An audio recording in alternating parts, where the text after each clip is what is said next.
Que le nom du Seigneur soit béni. Aux Jeux Olympiques de l'année 2002, au moment où la guerre éclate en Côte d'Ivoire ici, à Salt Lake City, il y a une épreuve qui se fait sur la glace. Il y a une course qui se fait sur la glace, on patine sur la glace. Et cette épreuve qui se fait sur la glace, on procède avec des éliminatoires jusqu'à ce que on atteigne la finale. Et au cours de cette épreuve-là, il y a quelqu'un qui a maintes fois participé à plusieurs épreuves, à au moins 2 Jeux Olympiques, mais qui n'a jamais gagné. Il n'a jamais été sur le podium.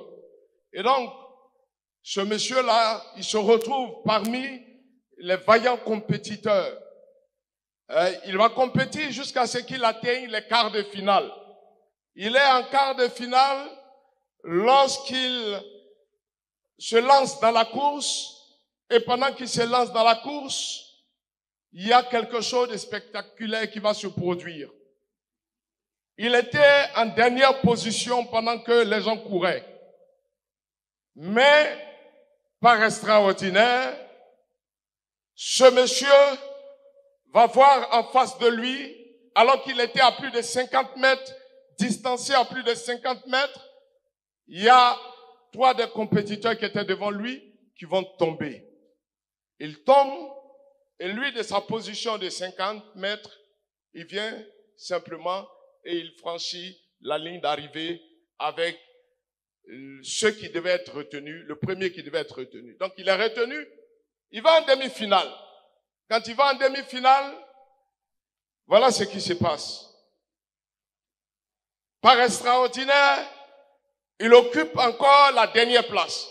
50 mètres derrière tout le monde. Il est derrière. Et il court. Il court, il court. Ils sont en demi-finale. Au moment de finir le dernier virage, cet homme-là va voir 3 de ses devanciers tomber. Il tombe et lui, de 50 mètres, il vient et il passe tranquillement. Si vous regardez sur YouTube, vous allez voir, vous tapez Jeux d'hiver, Jeux Olympiques d'hiver de l'année 2002, vous allez voir cela, ce que je dis. C'est pas une invention.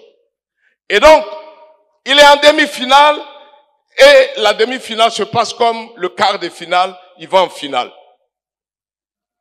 Il est parti en finale. Dis, Dieu est extraordinaire. Là où on ne l'attend pas, il est là-bas. Il est en finale. Il se lance dans la course encore. Et pendant qu'ils sont en train de courir, ils sont 4 à courir. Pendant qu'ils sont en train de courir, avant la ligne d'arrivée, il prend le dernier virage. Il est dernier, hein. Ce que je vous dis, il est dernier. 50 mètres encore derrière les autres. Avant la ligne d'arrivée, les 3 qui sont devant lui sont tombés. Les 3 qui sont devant lui sont tombés.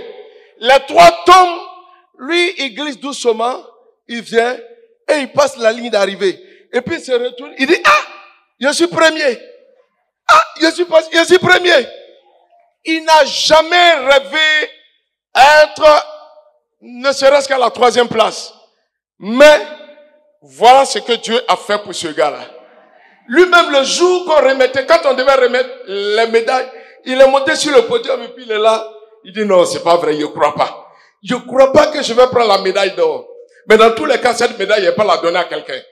J'ai trop souffert pour l'avoir. C'est l'histoire de quelqu'un ici ce soir. Tu es parti, je ne sais pas de quelle position. Mais ce que Dieu est en train de préparer pour toi, les gens sont partis. Ils se sont mariés. Ils ont eu du travail. Ils sont rentrés dans toutes sortes de bénédictions. Tu es en dernière position. Mais je vais t'annoncer, de la dernière position, Dieu va te faire émerger. Saisis-le. Dieu va te faire émerger de la dernière position.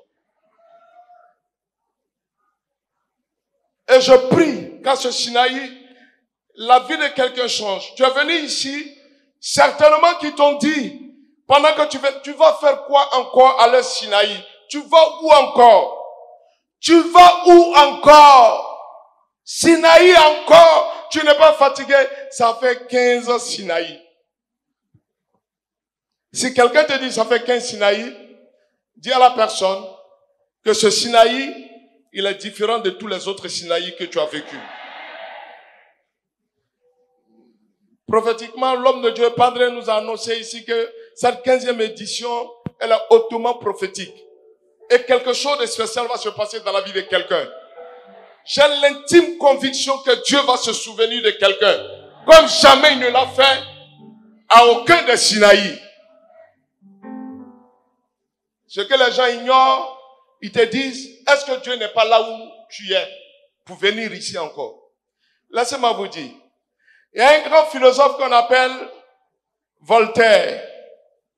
Voltaire, un jour, non, c'est Montaigne. Il marchait dans la rue et il a vu des enfants qui étaient en train de jouer. Il trouve des enfants qui jouent et il demande à un, pendant que les enfants jouaient, il parlait de Dieu, il s'amusait, il disait Dieu, Dieu. Et lui, il arrive et puis il demande à un des petits qui était là, mais Dieu, il est où à la fin? Dieu est où? Dieu est où? Et les petits ont commencé à se gratter la tête. Ils se demandent, mais qu'est-ce que cela veut dire? Et puis le Saint-Esprit dit, Saint-Esprit qui ne dort pas, qui va utiliser des choses viles pour confondre les sages. Un des petits va se lever pour dire, cher savant, est-ce que je peux te poser une question?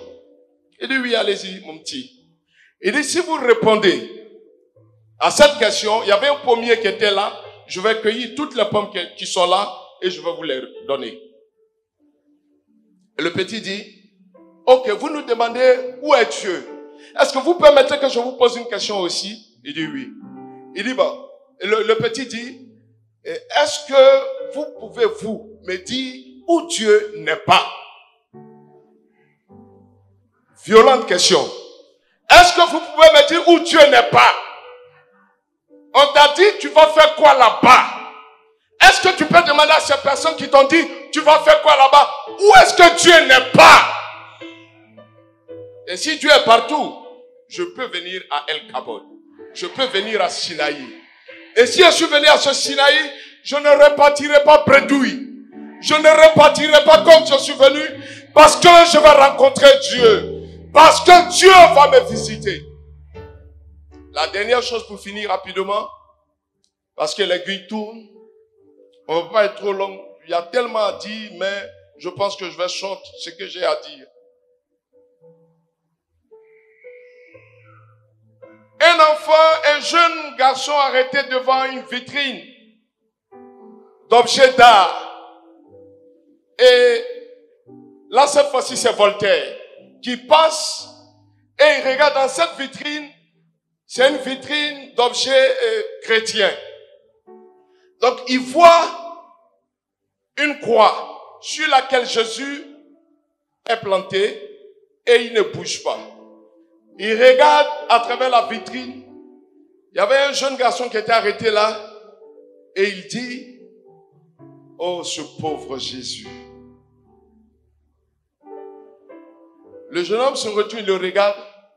Il court après lui, il dit, monsieur, s'il vous plaît, celui que vous avez vu dans la vitrine, en réalité, il n'est plus sur ce bois que vous avez vu. Il n'est plus là.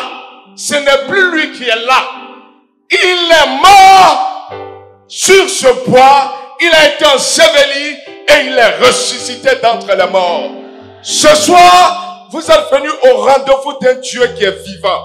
Vous n'êtes pas venus au rendez-vous d'un Dieu qui est planqué sur un bois et qui ne bouge pas, qui ne parle pas, qui n'entend pas, qui ne voit pas, qui ne marche pas, qui ne peut pas réagir face au problème de quelqu'un.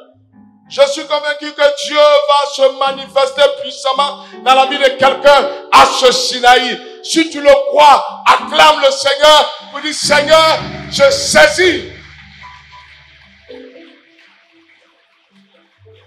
Alléluia. Alléluia. Notre Dieu est merveilleux.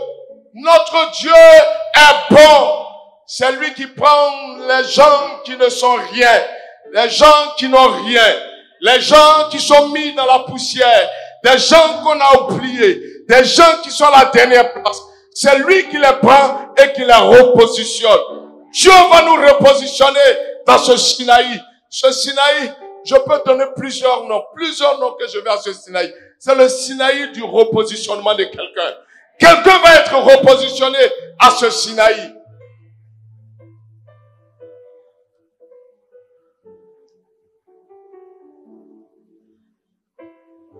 Et un seul être, un seul individu qui est dans ce monde, qui fait que les hommes sont en proie aux tourments et aux difficultés. Est-ce que quelqu'un le connaît? Est-ce que quelqu'un peut-il le nommer? Il y a un seul être qui est partout dans ce monde et qui agit de façon insidieuse pour que les chrétiens soient dans le tourment. Est-ce qu'on peut le nommer? C'est Satan. Et ce soir, le thème qui m'a été donné par l'homme de Dieu, sur lequel je veux m'attarder un tant soit peu pour que nous puissions comprendre ce qui se passe, le secret des deux clés fondamentales pour briser le joug du péché et des péchés. Pour briser le joug du péché et des péchés. Des gens vont dire, ça veut dire quoi? Du péché et des péchés. Je pense que c'est une grâce que Dieu m'a faite d'être là ce soir pour vous parler un peu de cela. Parce qu'en réalité, c'est un thème qui est traité par des gens plus éminents que moi. Mais je vais tenter quand même d'apporter quelque chose avec la grâce de Dieu. Et puis, par la suite, certainement, d'autres plus avisés que moi viendront pour aller en profondeur avec ce thème. Alléluia! Alléluia! Alléluia! Bien-aimés, la plus belle ruse du diable est de nous avoir persuadés, d'avoir persuadé certains qui n'existent pas, qui n'est pas vrai, que fondement ancien, ça n'existe pas, que tous les problèmes que certains peuvent connaître, qu'on peut dire être de la part des démons, des sorciers, des méchants, des esprits mauvais, familiers, territoriaux et autres, ce n'est pas vrai. C'est la ruse du diable. Et il a réussi de fort belle manière à mettre dans l'esprit de beaucoup cette ruse-là. Notre texte de base de ce soir, c'est Romains chapitre 6. Mais tout de suite, je vais nous demander, nous n'allons pas le lire d'abord. Est-ce que quelqu'un peut se tenir dans l'assemblée pour me lire Luc chapitre 10, le verset 18. Luc chapitre 10, ou s'il est projeté, on va le lire ensemble. Luc chapitre 10 et le verset 18. Alléluia. Alléluia. Luc chapitre 10, le verset 18. Hello. Jésus leur dit, je regardais Satan tomber du ciel comme un éclair. Voici, je vous ai donné le pouvoir de marcher sur les serpents et les scorpions et sur toute la puissance de l'ennemi. Et rien ne pourra vous nuire. Alléluia. Alléluia. Veuillez vous asseoir, s'il vous plaît. Jésus déclare qu'il a vu Satan tomber du ciel comme un éclair. Il a vu la chute de Satan. Ce soir, bien-aimés, je veux vous annoncer, sinon que je veux répéter simplement ce que vous savez déjà, que le diable, il est tombé comme un éclair. Il est tombé. Celui qui envahit nos vies jour et nuit, celui qui se présente devant le Seigneur pour nous accuser, il est tombé comme un éclair et il est sans pouvoir en réalité. Bien-aimé, Satan, c'est un ange. Un ange qui est tombé. Un ange qui a été chassé de la présence de Dieu. Il y a 3 archanges. Et lui faisait partie de ces 3 archanges. À savoir, l'ange Gabriel, l'ange Michael et lui Lucifer.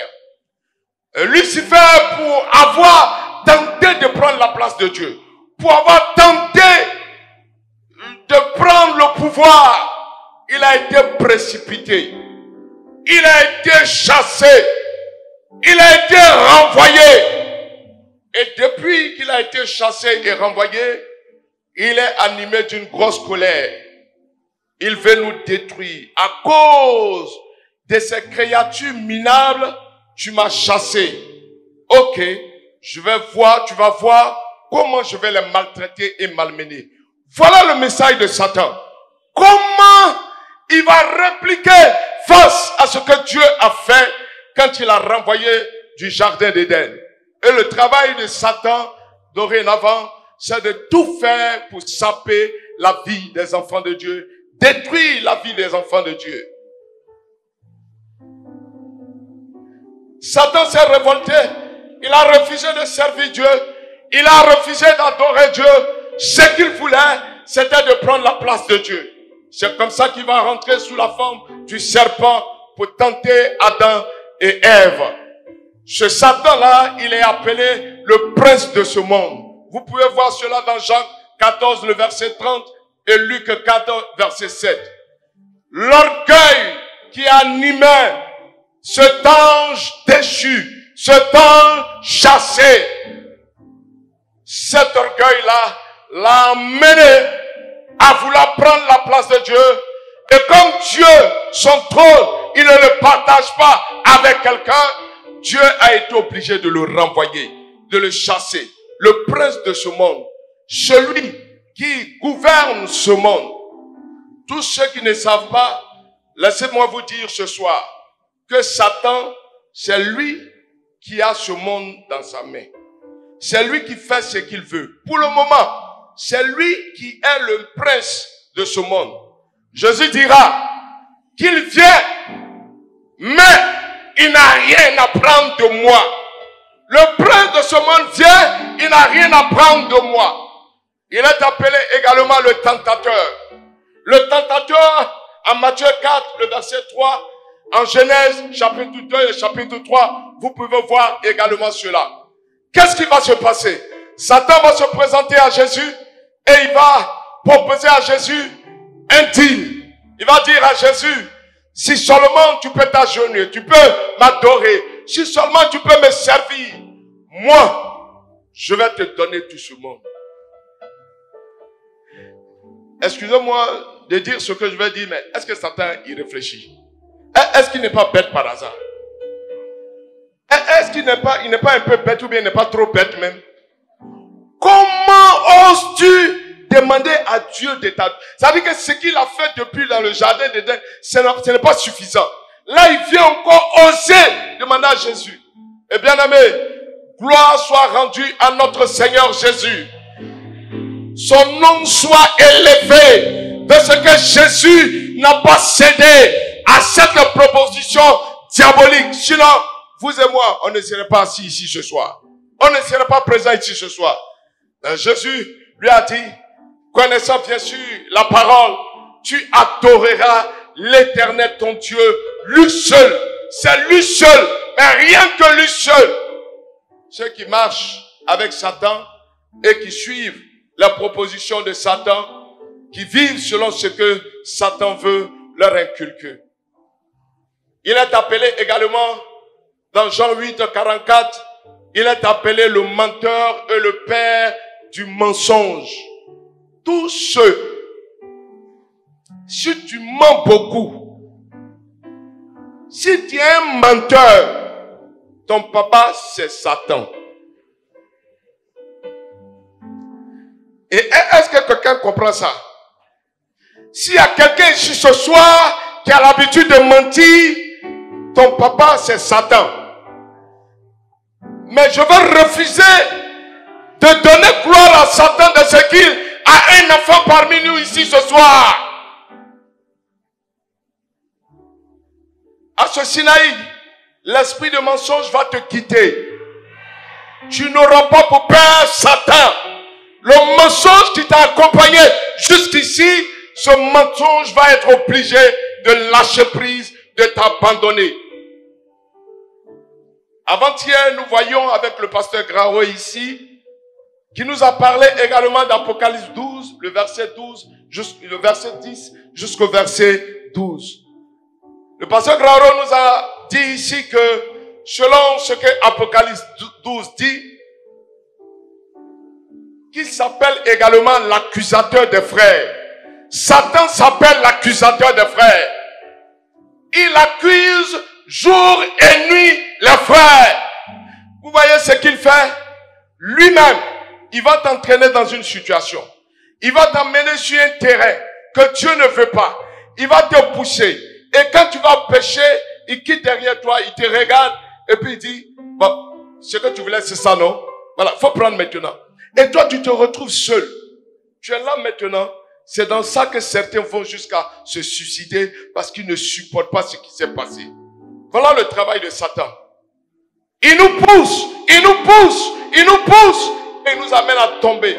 Une fois que tu es tombé, il quitte là.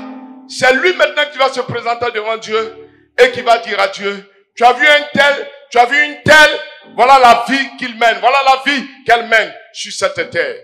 Pour que Dieu puisse assommer cette personne. Mais ce soir, laissez-moi vous dire que Dieu, sachant cela, a bien voulu que quelqu'un qu'on appelle Jésus vienne mourir pour nos vies, pour nos inconséquences, pour nos fautes lourdes. Alléluia. Alléluia. Et donc, après avoir planté un peu le décor, parce que il était important que nous puissions souligner qui est le diable. Vous combattez contre quelqu'un que vous ne connaissez pas. Le diable que vous voyez là, il est plus vieux que nous tous ici. Il est plus âgé que nous tous. Ce que je dis là, si quelqu'un peut me démentir, bon, les théologiens sont là comme eux aussi souvent, ils voient des choses que nous autres on ne voit pas. Bon, ils peuvent nous aider. Mais moi, je suis plus que convaincu que le diable, il est plus vieux que nous tous ici. Et ce gars-là, c'est pas n'importe qui. C'est un gars qui est préparé. Et c'est un gars qui est prêt. Il est prêt pour ton échec. Il est prêt pour que tu aies toutes sortes de problèmes. Et quand tu connais l'identité de quelqu'un qui veut à ta vie, qui te veut à mort, je pense qu'il ne faut pas jouer avec ce gars. Il ne faut pas jouer avec lui. Bon, Padre dit, il ne faut pas avoir tuer les gens là. On a qu'à les laisser, ils vont vivre. Moi, j'ai un problème. Parce que moi que vous voyez là, ils m'ont mis dans marmite. Ils devaient me manger samedi. Non, le lendemain dimanche, ils devaient me manger. Et puis, Dieu, dans sa providence, a fait que j'ai été délivré. J'ai été libéré. Les sorciers m'ont mis dans une marmite.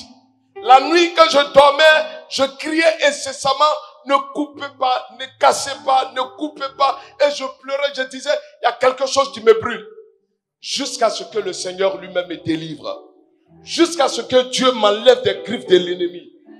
Si vous me voyez faire tout ce que je fais, je sais d'où je viens. Peut-être que toi, tu ne sais pas d'où tu viens. Mais moi, je sais d'où je viens. Tu vas parler, tu vas dire, tu vas chanter, tu vas sauter, tu vas te coucher. Moi, je sais d'où je viens. Et je sais où je vais. Et si je sais d'où je viens et je sais où je vais, je ne vais pas m'amuser à adorer et à servir mon Dieu que je connais. Parce que c'est lui qui m'a délivré. C'est lui qui m'a libéré. C'est lui qui m'a sauvé. Il y avait personne. Alors que tous les féticheurs, tous les marabouts ont été consultés, ils n'ont pas pu faire quelque chose. Ils n'ont pas pu faire quelque chose. Et Dieu fait que dans sa providence, je suis libéré. Je suis sauvé. Je suis guéri. et je ne connais plus. Ça s'est passé instantanément. Et quand je suis guéri, mon père va demander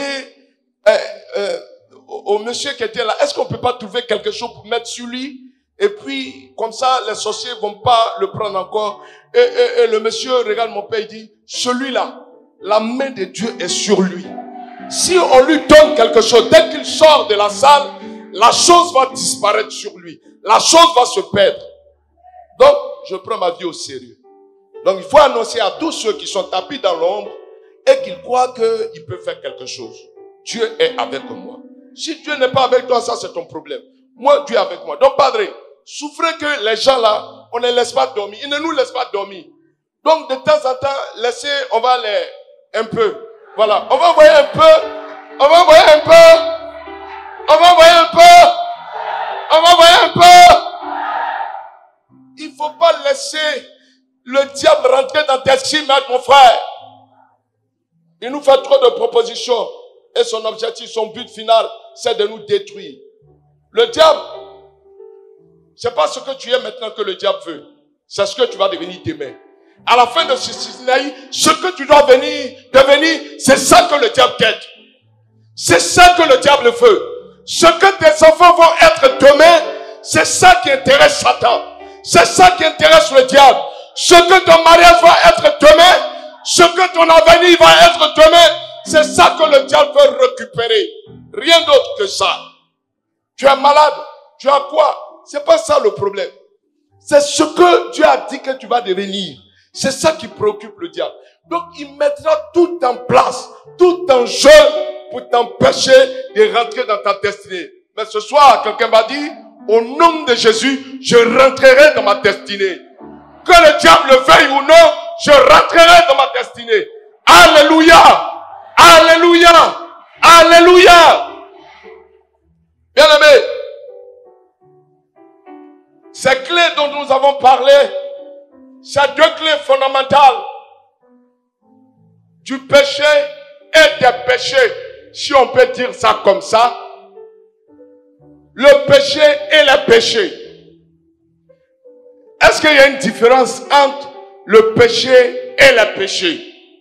Il y a une différence. Est-ce qu'il y a une différence? Parce qu'il y a une différence. C'est quoi les péchés et le péché? Faut dire un peu seulement ce que tu sais. Le péché, c'est quoi?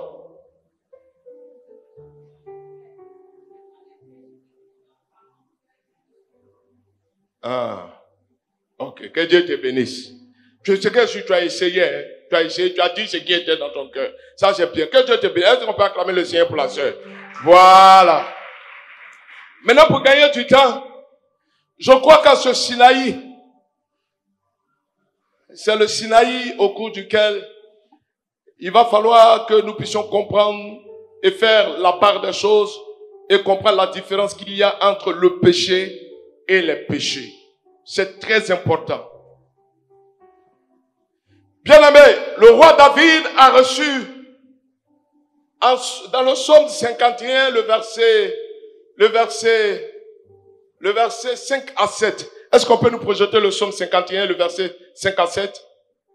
Psaume 51, s'il vous plaît.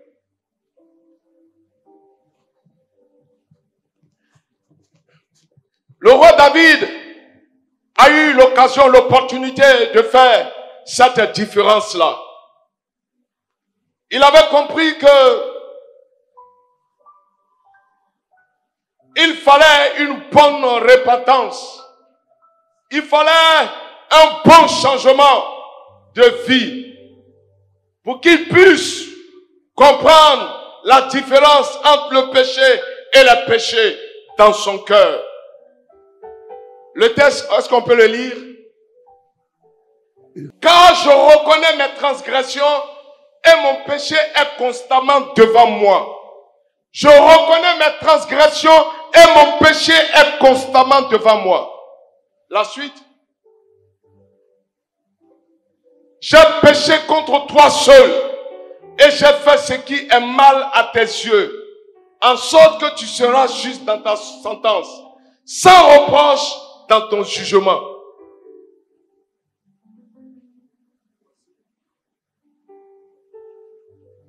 Voici, je suis né dans l'iniquité et ma mère m'a conçu dans le péché. Mais tu veux que la vérité soit au fond du cœur. Fais donc pénétrer la sagesse au-dedans de moi. Alléluia. Alléluia. David reconnaît que lui, depuis le sein de sa mère, ce qu'on appelle péché, il est dans ça. Il n'a rien fait, il n'a pas volé, il n'avait pas encore commis adultère, il n'avait pas encore volé, il n'avait pas encore menti. Mais depuis le sein de sa mère, depuis le ventre de sa mère, il a commis le péché. Ça veut dire quoi? Depuis Adam et Ève, depuis la chute de l'homme dans le jardin d'Éden, le péché qui a été commis, nous on n'était pas là-bas.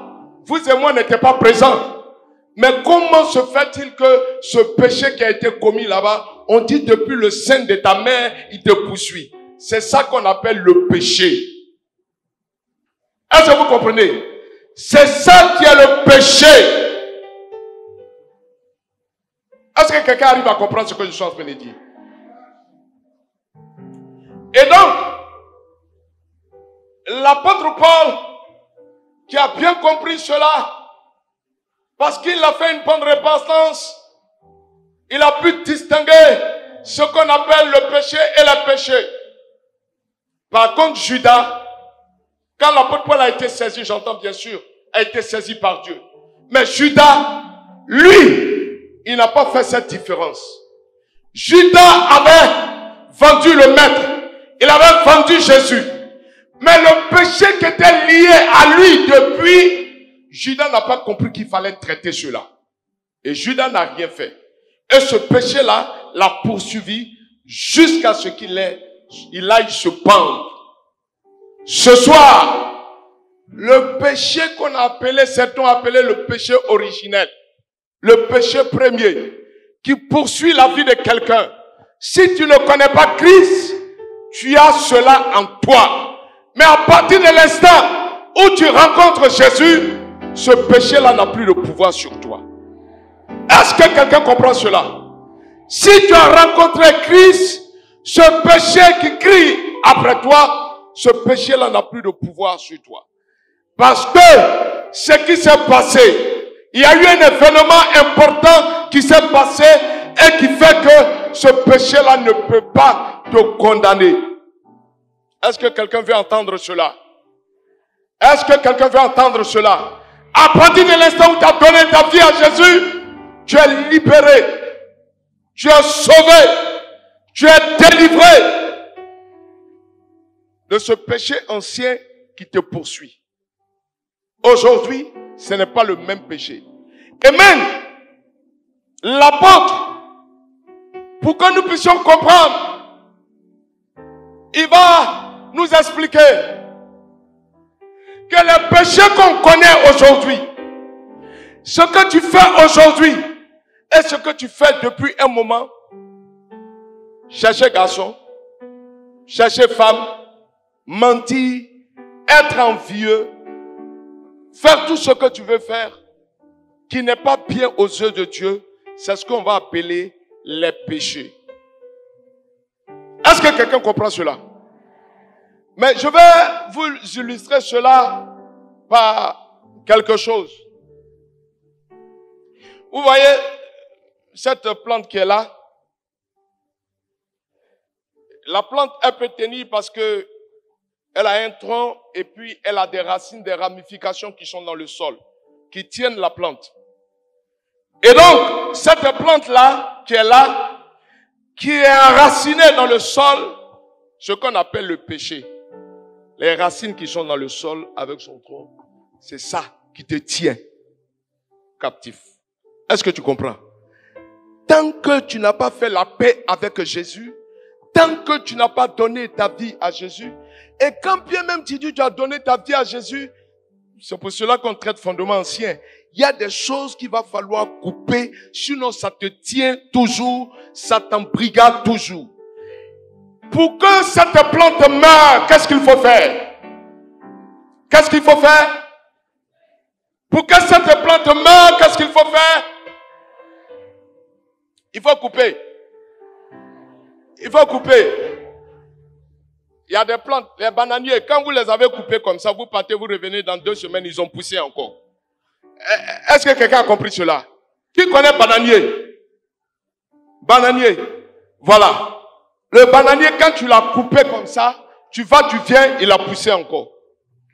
Donc, si tu ne veux plus que ce vieil homme-là, si tu ne veux plus que celui-là qui te tenait lié, soit toujours là pour te tenir lié, c'est à la racine qu'il faut aller couper. C'est pour cela qu'on a train de traiter les fondements anciens. Si les racines ne sont pas coupées, tu es toujours lié par ces choses qui te tiennent captif et qui font de toi un prisonnier. Le rôle de Satan, c'est de faire de nous ses prisonniers. Et donc, l'arbre que vous voyez là, ce qu'on a appelé les péchés, ce sont les fruits qui sont autour. Les fruits qui sont autour. Si ça c'est un fruit, tout cela, ce sont des fruits, c'est eux qu'on appelle les péchés. Parce que c'est eux qu'on voit maintenant, c'est eux qui sont extériorisés par le mensonge, par la haine, la rancune, la tromperie, la duplicité, le vol, tout ce que vous voulez, tout ce que vous savez, c'est eux là. Mais quand tu as coupé par le bas, quand tu as coupé par le bas, est-ce que l'arbre peut vivre encore? Est-ce que l'arbre peut vivre encore? Qui est convaincu que son arbre a été coupé par le bas? Les racines ont été coupées. Qui est convaincu qu'il a été? Mais pourquoi tu continues de mentir? Pourquoi tu continues de voler? Pourquoi tu continues de commettre impudicité? Pourquoi tu continues de commettre adultère? Si la racine a été coupée, pourquoi tu es toujours dans ces choses-là?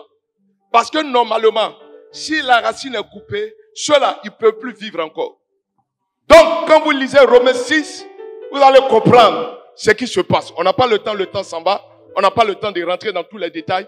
Mais ce qui se passe, c'est quoi? C'est que quelqu'un est mort à ce qu'on appelle mort au péché. Et il y a quelqu'un qui est mort dans le péché. Celui qui est mort dans le péché, c'est celui qui continue de vivre comme un cocotier. Est-ce que vous comprenez? C'est quelqu'un qui ne connaît pas Dieu réellement. Mais quand tu as connu Dieu, quand tu sais qui est Dieu, tu ne continues pas de vivre comme tu vivais avant. Tu dis tu es chrétien, tu es responsable, tu es ceci, tu es cela. Et puis en réalité, dans ta vie, il n'y a pas eu de changement. Tu es venu à ce Sinaï-là, tu veux changer, et puis tu te promènes encore avec ces choses-là. Il va falloir abandonner cela. Il faut que tu sois mort au péché. Celui qui est mort au péché, il est ressuscité avec Christ. Les péchés ont été condamnés. Les péchés ont été cloués. Mais il faut que je vous raconte quelque chose. Pour que ce grand sacrifice qui a été payé par Christ se fasse, il y a eu plusieurs péripéties. Vous savez que depuis Adam, Dieu a tout fait pour pouvoir récupérer l'homme. Mais c'était compliqué. C'était difficile. Dieu a fait venir quoi? Le déluge. Nous avons vu à EBCI le déluge qui est tombé. Après le déluge, il y a eu la tour de Babel. Dieu a mélangé les gens. Tout ça pour récupérer l'homme. L'homme n'a pas bougé. Après la tour de Babel, il y a eu quoi? Sodome et Gomorrhe. Le feu est descendu. Dieu a compris par la suite, en amenant ce que on va appeler les juges, en amenant les prophètes et les petits prophètes, tout cela ont tout fait pour que l'homme soit sauvé. Mais rien n'y fit. L'homme n'a pas pu être récupéré comme il se devait. L'homme était sous le poids de ce qu'on appelle la loi. La loi maintenait l'homme. Quand vous lisez Lévitique, il a dit quoi?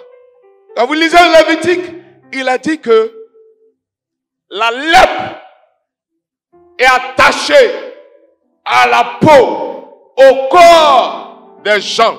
Cette lèpre-là, c'est l'image du péché. C'est l'image de l'iniquité. Et la lèpre nous poursuit jour et nuit. Et il y a beaucoup qui ont encore la lèpre collée à leur peau. La loi n'a pas pu régler le problème.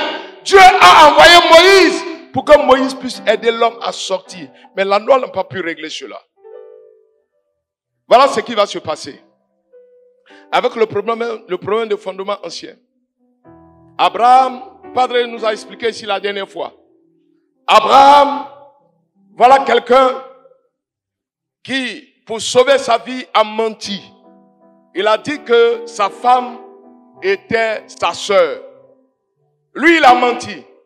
Quand il a menti, son fils qu'on appelle Isaac n'était pas présent. Son fils aussi, pour sauver sa peau, il a menti. Donc, on voit dans cette lignée, dans cette famille-là, le mensonge qui se perpétue. Le mensonge qui va. Bon train. Et ce qui va se passer encore dans cette famille, c'est pas le mensonge seulement. C'est une famille qui est confrontée au problème, je ne sais pas comment qualifier ça, au problème de péché de sexe, ou bien de femme, ou bien de mari. Abraham a été obligé de prendre une autre femme, alors que Dieu lui a dit, tu attendras la promesse. Il n'a pas attendu. Et voilà ce qu'il a fait. Et quand il a fait ça, il est passé à côté. Mais comme Dieu est un Dieu fidèle, Dieu a honoré sa parole pour que le fils de la promesse naisse. En dehors de lui, ses descendants, Isaac qui est né, va vivre la même chose. Isaac aussi a ses enfants, Jacob, eux aussi vont vivre la même chose qu'ils ont vécu. Dans cette lignée-là, il y a ce qu'on appelle la stérilité qui les poursuit. Et ça va les poursuivre jusqu'à ce que on arrive à Jacob. Jacob qui va mettre au monde ses 12 enfants. Ces 12 enfants qui représentent les 12 tribus d'Israël. Et parmi les enfants, celui qu'on appelle Judas, c'est lui qui va être celui qui va porter normalement la royauté. Parce que quand le Père les bénit prophétiquement, il dit, toi Judas, le sceptre ne s'éloignera pas de toi. Le trône ne s'éloignera pas de toi. Mais Judas, à cause d'une affaire de femme, va coucher avec une prostituée et il va perdre ce droit que Dieu lui a donné. Normalement, tous les rois devaient sortir de Juda, mais à cause de cela, il a tout perdu. On va dire, il a perdu comment? En dehors de lui, quand vous allez dans le Nouveau Testament, c'est jusqu'à ce qu'on étudie à EBCI, la lignée de Jésus, que j'ai compris pourquoi les noms là sont là. Quand vous prenez Matthieu 1, vous voyez tous les noms qui sont là. Souvent, c'est des noms qu'on ne lit pas. C'est des noms qu'on ne regarde pas. Mais ces noms-là ont leur importance. C'est des noms qu'on ne regarde pas, mais ces noms-là ont leur importance. Et ce qui va se passer, c'est quoi? À cause du péché de Judas, la royauté va s'éloigner de Judas. Parce qu'il y a un verset qui dit, un jugement qui dit, que à cause du péché d'inceste, tu ne rentreras pas dans l'assemblée de l'Éternel. Tu ne rentreras pas dans l'assemblée de l'Éternel. Tu ne seras pas admis dans la présence de Dieu. Le verset là, la sentence a rattrapé Judas. Du coup, Judas, il n'a pas pu perpétuer la lignée royale à cause de cela. Mais on dit que il ne rentrera pas dans cette lignée royale-là. Il ne manifestera pas cette lignée royale pendant combien de générations? Pendant 10 générations. C'est la Bible qui le dit, je n'invente rien. Et quand vous allez prendre Matthieu chapitre 1, à partir du verset 1er. Est-ce que quelqu'un peut lire Matthieu chapitre 1 rapidement, verset 1er? Oui, Deutéronome 23, verset 3. Deutéronome 23, verset 2 à 3. On va le lire d'abord. Avant. Deutéronome dit ceci. Celui dont les testicules... Moi, je ne voulais pas lire ça, mais comme le Père lui-même, il lit. Celui dont les testicules ont été écrasés ou l'urètre coupé n'entrera point dans l'assemblée de l'Éternel. Celui qui est issu d'une union illicite n'entrera point dans l'assemblée de l'Éternel. Même sa 10e génération n'entrera point dans l'assemblée de l'Éternel. Merci, pasteur. Et donc, vous avez vu le verset, Deutéronome 23, verset 2 à 3. À cause du péché, il ne pouvait plus rentrer dans l'assemblée de l'Éternel. Et jusqu'à la 10e génération, la royauté ne pouvait pas être de sa lignée encore. C'est ce qui s'est passé. Et quand vous allez lire Matthieu, est-ce qu'on peut lire Matthieu chapitre 1? Merci. Voici la généalogie. À partir de Judas. Prends à partir de Judas. Judas eut Péretz. Oui. Et Zérak de Tamar. On va compter ensemble. Hein. Judas eut Péretz. Oui. Et Zérak de Tamar. Oui. Péretz eut Esrom. Oui. Esrom eut Aram. Oui. Aram eut pour fils oui. Aminadab. Oui. Aminadab eut Nachshon. Oui. Nachshon eut Salmon. Oui. Salmon eut Boaz. Oui. De Rahab. Oui. Boaz eut Obed de Ruth. Oui. Obed eut pour fils Isaïe. Oui. Isaïe eut David. C'est bon. Isaïe eut David. Donc c'est à partir de David, après ces 10 générations, c'est à partir de David que la royauté va reprendre. C'est à partir de David que la royauté va reprendre de plus belle. Parce que le Seigneur dit quoi? Il dit, pas avant 10 générations que cette lignée-là connaisse la royauté à nouveau. Et c'est ce qui s'est passé. Mais, Padre, on peut penser que c'est fini. Quand vous lisez la suite du texte, il y a d'autres noms qui sont cités. Après David, tout ce qu'il a mis au monde, jusqu'à Sédécias, vous vous rendez compte que la lignée de David là, de Judas plutôt, va s'arrêter après Joconia.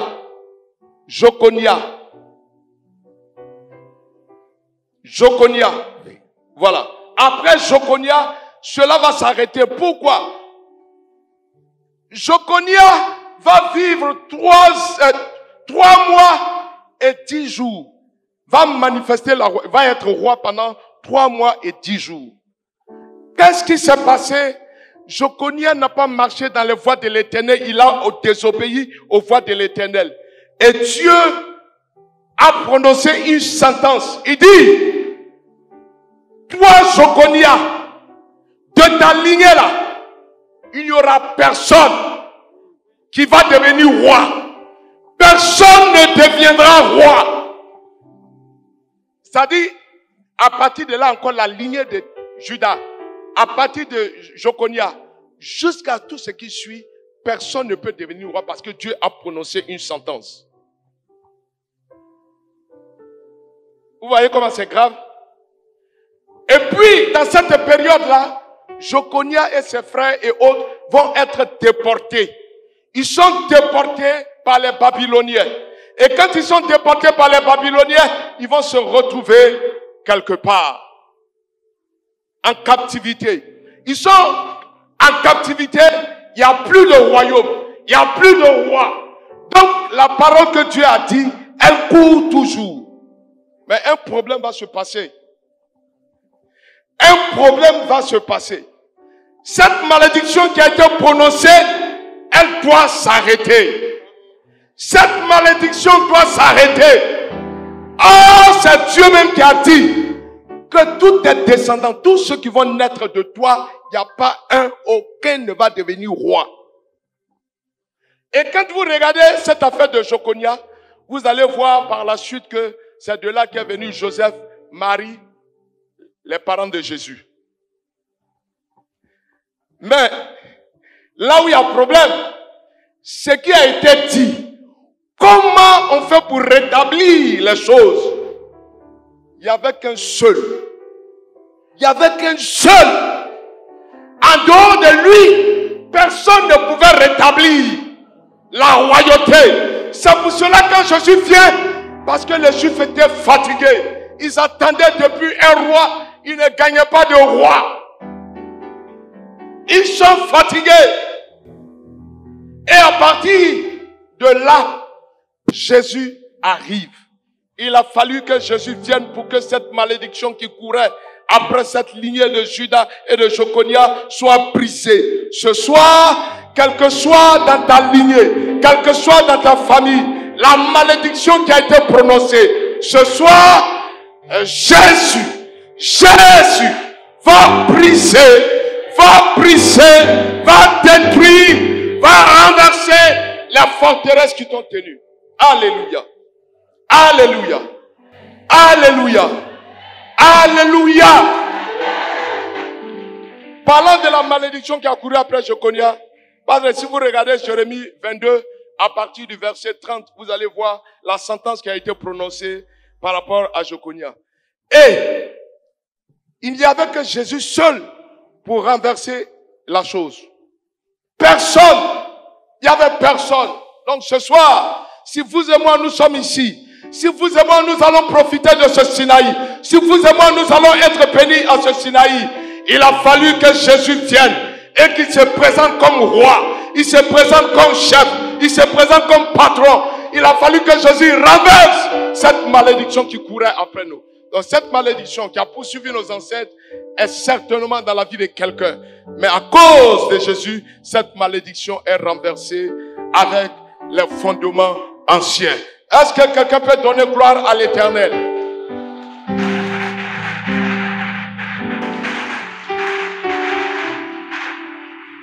Voilà. Jérémie 22, le verset 30. Ainsi parle l'Éternel, inscrivez cet homme comme privé d'enfant, comme un homme dont les jours ne seront pas prospères, car nul de ses descendants ne réussira à s'asseoir sur le trône de David et à régner sur Juda. Est-ce que vous comprenez ce qui se passe? Dis, la Bible est complète. La Bible ne ment pas.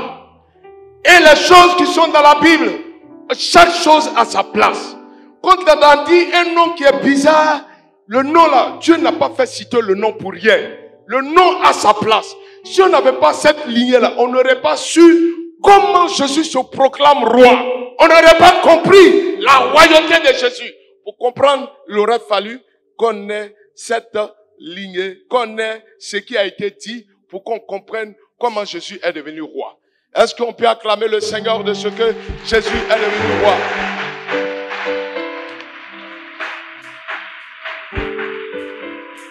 Pour terminer, bien-aimé, pour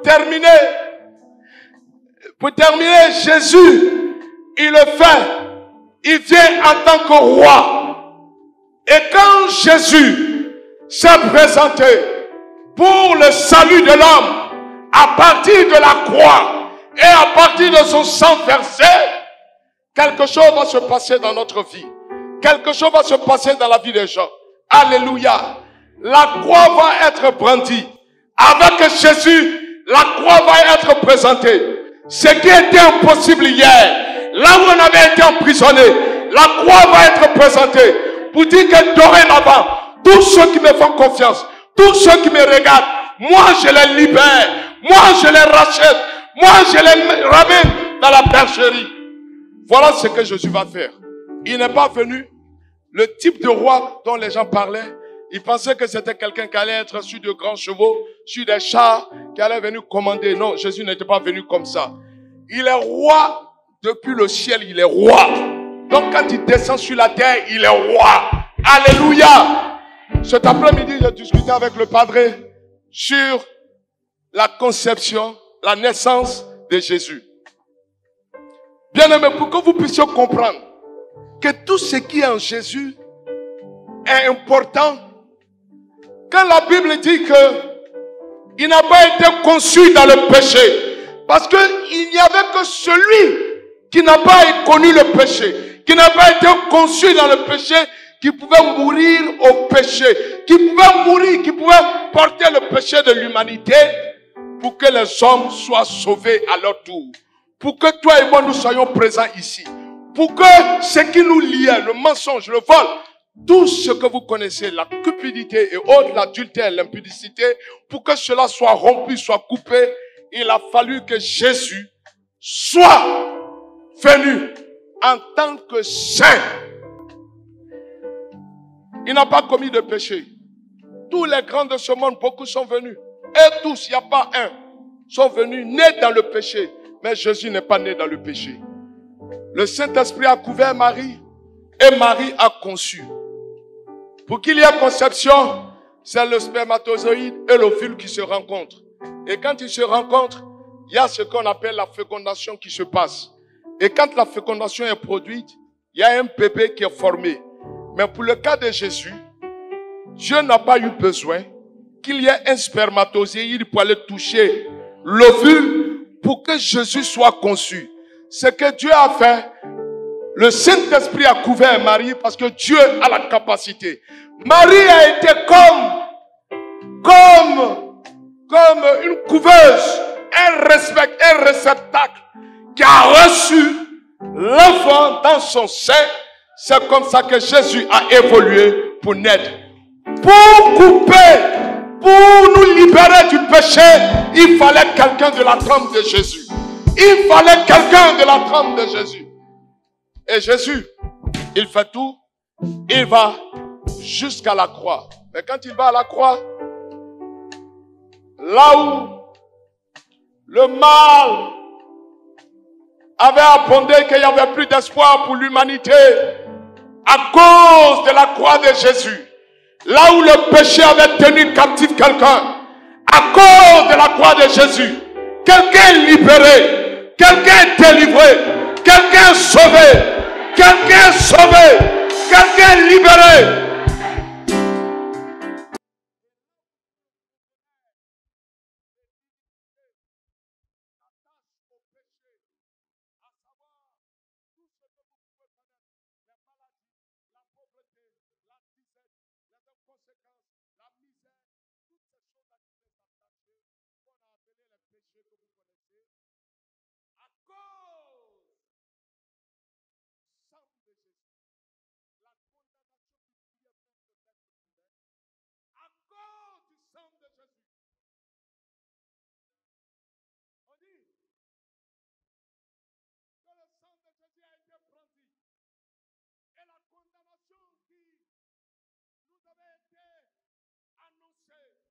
Quelqu'un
Triompher de ma vie. Jusque-là, Jusque-là, je ne savais pas où mettre la tête. il ne savait pas où mettre Mais ma tête. j'apprends ce soir Mais à partir de ce soir, que grâce à la croix, que grâce à la croix, qui a cloué, qui a cloué, qui a livré un spectacle, qui a libéré mon âme, qui a livré un spectacle, qui a livré un spectacle, Satan Satan et ses démons. et ses démons. Ce soir, Ce soir, ce soir, ce soir, le règne de Satan, le règne de Satan, le règne de Satan, le règne de Satan terminé, est terminé, est terminé, est terminé, est terminé, est terminé, est terminé, est terminé, terminé, est terminé, terminé, c'est terminé, est terminé, est terminé, est terminé, est terminé, est terminé. est terminé. Dieu nous libère ce soir. Dieu libre. Dieu nous libère ce soir. Oh, merci Dieu Seigneur. nous libère ce soir. Merci Dieu Seigneur. nous délivre à ce Sinaï. Alléluia. Dieu nous délivre à ce Sinaï. Alléluia. Alléluia. Merci Dieu nous Seigneur. libère. Dieu nous libère. Dieu nous délivre. Oh, merci Dieu Seigneur. nous libère. Merci Dieu Seigneur. nous délivre. Merci Au Seigneur. nom de Jésus. Au nom de Jésus. Au nom de Jésus. Au nom de Jésus. Est-ce qu'il y a quelqu'un qui est tenu par un péché qui n'arrive pas, dont il n'arrive pas à se débarrasser, qui est lié par un mal? Ce soir, moi je ne vais pas t'inviter à venir ici, mais je veux que tu lises Romains 6, 11. Si tu es mort au péché, si toi tu n'es plus la même personne et qui est mort, est-ce que quelqu'un qui est mort, il est capable de bouger encore? Est-ce que quelqu'un qui est mort, il est capable d'avoir des réactions face au péché? Normalement, si tu es mort, tel que nous disons, tu ne dois plus pouvoir te laisser entraîner par le péché, par l'iniquité. Le mal ne doit plus. Lorsque le péché vient à toi, tu dis, moi je suis mort à ce péché-là. Ce péché-là ne peut plus régner dans ma vie. Si c'est le mensonge, si c'est l'adultère, l'impudicité, il ne peut plus régner sur ta vie parce que tu es mort au péché. Alléluia. Alléluia. Alléluia. Amen. Alléluia. Amen. Alléluia. Amen. Alléluia. Amen. Alléluia. Amen. Et tant que le péché ne règne plus dans vos corps, bien-aimés, que le péché ne soit plus maître de nos vies, si nous voulons voir la main de Dieu dans notre vie, que le péché ne règne plus dans notre vie. Quand vous lisez Romains 6, vous lisez tout le chapitre 6, vous comprenez ce que Dieu a fait avec l'apôtre Paul. À partir du verset 11, il dit quoi? Verset 11 de Romains 6. Verset 11. Si tu es mort au péché, ça veut dire que le péché n'est plus maître de ta vie. Ça veut dire quoi? Ça veut dire que toi, tu n'es pas quelqu'un que le péché peut réveiller pour aller faire n'importe quoi. Tu es quelqu'un qui est délivré. Et quand vous regardez dans ce passage, vous allez vous rendre compte que le péché, le mot péché, il revient plusieurs fois dans le passage. En tant que verbe, il est une seule fois présent dans Romains 6. Dans Romains 6, il est 5 fois présent en tant que nom, comme mentionne péché, non, dans Romains 6. Dans tout le livre de Romains, vous avez 43 fois Romains, vous avez 43 fois le terme péché. 43 fois. Donc si vous avez 5 fois le péché et vous avez 43 fois le péché, ça fait combien? Ça fait 50. Quand vous lisez Lévitique 25, on dit que l'esclave va être renvoyé libre. À partir du jubilé. Ce Sinaï est le jubilé de quelqu'un. Là où le péché avait régné dans la vie de quelqu'un, à ce Sinaï, tu es libéré de tout carcan de péché. Vous avez été édifié? Partagez ce message et transformez une vie. Pour plus d'enseignements, abonnez-vous à nos pages. Que Dieu vous bénisse.